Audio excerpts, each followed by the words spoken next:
या बातमीपत्राचे प्रायोजक आहे Ghungroo electronics. Satyaratan, Nashik west, Sinnar, Nashik. Proprietor Rahul Bhavsar.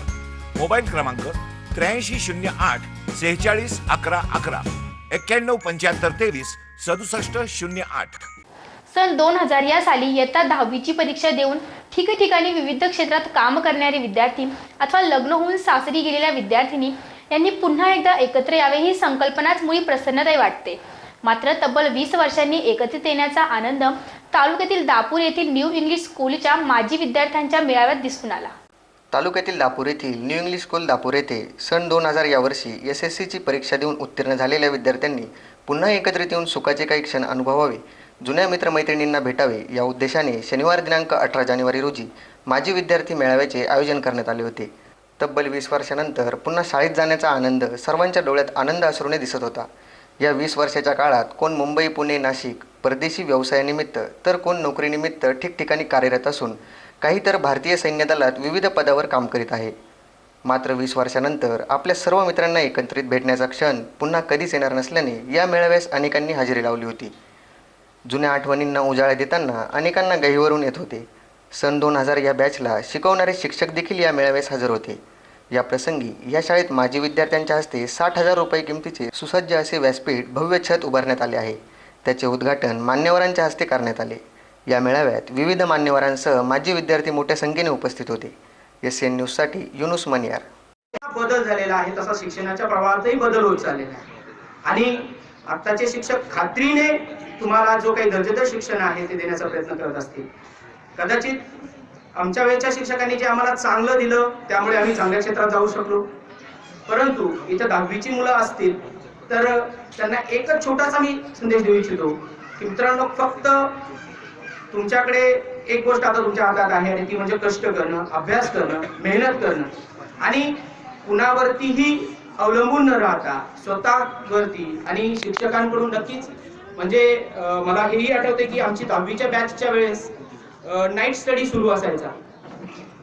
तर आता मी त्या क्षेत्रात असल्यामुळे मला त्यातला एक इरिटेटिंग पार्ट असं म्हणता येईल की कळतोय की जसं आम्हाला अभ्यासाला येण्याची त्यावेळेला कंटाळा यायचा, परंतु आमच्या शिक्षकांना सुद्धा आमच्यामुळे ती शिक्षा होती की काय हेही त्यातले त्यात एक भाग आहे. कारण आमच्यासोबत त्यांनाही येऊन बसावं लागायचं, लक्ष ठेवावं लागायचं, कोण अभ्यास करतोय की नाही, मध्येच कोणी झोपा काढतोय का, आणखी कोण कुणाच्या खोडी काढतोय का, किंवा मध्येच अभ्यासाच्या वेळेस वर्गातील मेन स्विच बंद करून अभ्यास कसा टाळता येईल याच्यासाठी काही प्रयत्न केले जायचे.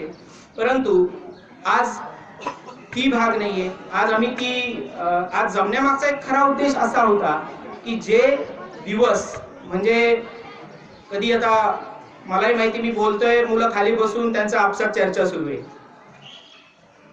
आता हे त्या फेज मधून आम्हीही गेलेलो आहे किंवा मध्येच टाळी वाजवायची म्हणजे भाषण संपेल हे आम्हाला पण माहिती आहे. तर जाणवत असेल की मित्र मैत्रिणी ज्या शाळेमध्ये आपण लहानचे मोठे झालो किंवा ज्या शाळेमध्ये आपण एकमेकांची रुसवे फुगवे घेतले, मारामाऱ्या केल्या, मस्ती केली, हे सगळे दिवस आता नाही. आता त्यांनी ठरवलं तरी असं करू शकत नाही आणि म्हणून हा दिवस त्यांच्यासाठी फार महत्वाचा आहे आणि त्यांच्या या आनंदाच्या क्षणामध्ये आज आपलं विद्यालय सुद्धा या ठिकाणी सहभागी होत आहे. खरोखर आनंदाची बाब आहे की त्यांनी एकत्र येऊन एवढा मोठा निर्णय घेतला आणि विद्यालयासाठी त्यांचं देणं म्हणून त्यांनी हे काम केलेलं आहे. म्हणून विद्यालयाच्या वतीने मी या ठिकाणी त्यांचा एक छोटासा आदर सत्कार करण्यासाठी या ठिकाणी उभा आहे. त्यांचे त्यावेळेचे शिक्षक आज या ठिकाणी उपस्थित आहेत. कोणी रिटायर्ड झालेले आहेत, कोणी आजही सेवेत आहेत आणि उत्तम असं आयुष्य त्यांना सध्या त्यांचं चालू आहे. असे या शिक्षकांमध्ये मी प्रथमतः निमंत्रित करतो आपल्या सर्वांचे मार्गदर्शक, आमचे मार्गदर्शक आणि सर्वांचे लाडके, ज्यांनी या दापूर नगरीमध्ये ही इमारत आज जी सुसज्ज अशी इमारत दिसते, ज्यांच्या आणि सर्वांच्या प्रयत्नातून या ठिकाणी उभी राहिली. आमच्या SSC 2000 बॅच चा जो हा प्रोग्राम आहे गेट टुगेदरचा, हा 1 ते 1.5 महिन्यापासून आमचं नियोजन होतं आणि तो चांगल्या पद्धतीने हा इथे पार पडतोय. हा एक आदर्श मी म्हणतो इथल्या सर्व विद्यार्थ्यांनी घेतला पाहिजे. आपल्या शिक्षक वर्गांचे तसेच वडीलधाऱ्या माणसांचे आपण वडीलधाऱ्या माणसांचा आदर राखला पाहिजे विद्यार्थ्यांनी, हा एक संदेश मी देतो. आणि दुसरा एक संदेश आहे की सर्वांनी कष्ट करण्याची एक उम्मीद ठेवायला पाहिजे. सहकार्याची भावना तर सगळ्यांनी ठेवलीच पाहिजे. तसं माणसाला यश येत नाही, कारण मी त्या अनुभवातून गेलेलो आहेत. इथं आपले बसलेले आहेत आमचे काका श्रीरामशेठ आव्हाड, तसेच मोहनशेठ काकड, त्यांना माहिती आहे, आणि आपले नाना. तर प्रत्येक क्षेत्रातून मी या गावातून काम करून आज पुणे येथे नोकरी करत आहेत. सर्वांचे आशीर्वाद मला लाभलेत आणि आज हा क्षण मला बघायला भेटतोय. मला फोन आला तर सुभाषने फोन केला आणि सुभाषने फोन केला, म्हटलं असा कार्यक्रम आहे. त्याच्यानंतर एक 15-20 मिनिटांनी सरलाचा फोन आला, परदेश दादांचा फोन आला, पाळण सरांचा फोन आला. तसं तर आम्हाला आज आम्ही 2-3 लोक सेवेत होतो. अजून गाडीचे रिटायर झालेले आहेत, सांगळेचे रिटायर आहेत, सांगळेताई रिटायर झालेले आहेत आणि भाजराव सर रिटायर झालेले आहेत. मात्र मी, पाळंदे सर आणि वाघमारे सर, आमच्या अजून 2-2 वर्ष सेवा बाकी आहे.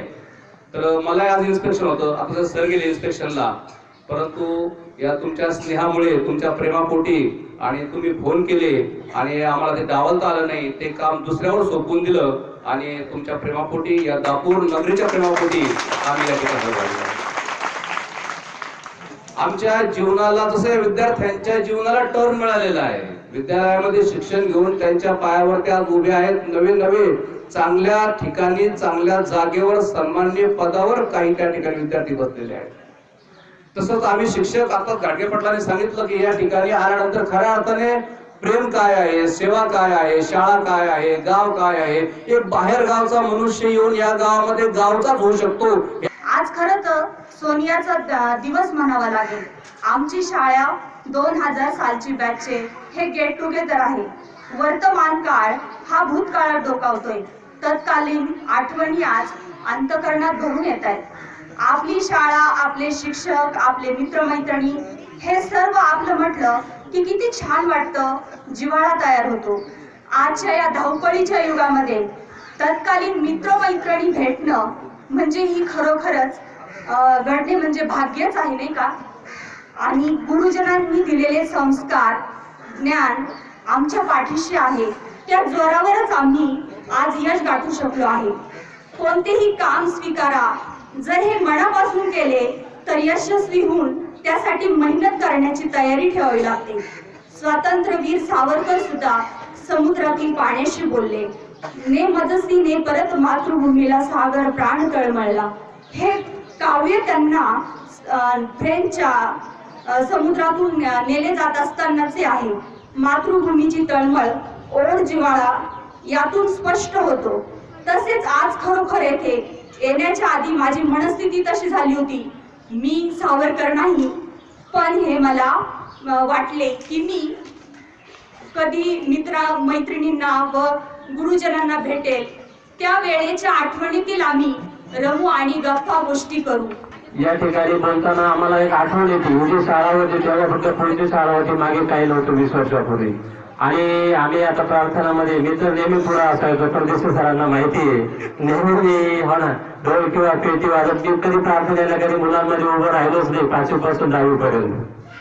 त्यामुळे मला ती आठवण येते की मी या प्रांगणामध्ये पुढे जिथं जिना आहे तिथं आम्ही नेहमी उभं असायचो. एनसीसीचा पिरियड असेल, MCC असेल, स्काउट गाईड असेल, तर सगळ्यांसाठी आम्ही नेहमी पुढे असायचो.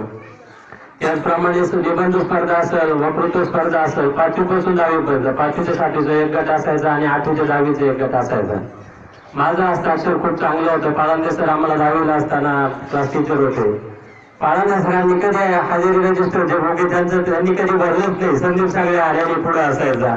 फलक जरी असेल तरी आम्ही सर यांच्यात हजर गैरहजर मुलांचे करून पालकावरती सर्व मीच राहायचो नेहमी 7वी पासून 10वी पर्यंत. जोपर्यंत सर नवीन असताना क्लास टीचर होते त्यांच्यापासून. तेव्हा याच्या आठवणी वेगवेगळ्या पद्धत. निबंध स्पर्धेमध्ये माझा नेहमी प्रथम क्रमांक असायचा 8वीच्या 10वीच्या मुलांमध्ये. आणि बोलण्यामध्ये मी तेव्हापासून पण नेहमी स्टेजवर असायचो, नेहमी माईकवरती असायचो. वक्तृत्व स्पर्धेमध्ये देखील माझा नेहमी प्रथम क्रमांक असायचा. वेगवेगळे सर्टिफिकेट वगैरे आम्ही काय घेतलेले या सरांच्या माध्यमातून. म्हणजे ती एक आठवण आहे की ज्या शिक्षकांमुळे आज जिथे ज्यांना आम्ही बोलवलं त्यांच्यामुळे आज आम्ही घडलो. जे माझे मित्र जे सहकारी ते वेगवेगळ्या पदावरती हे सर्व या शिक्षकांमुळे.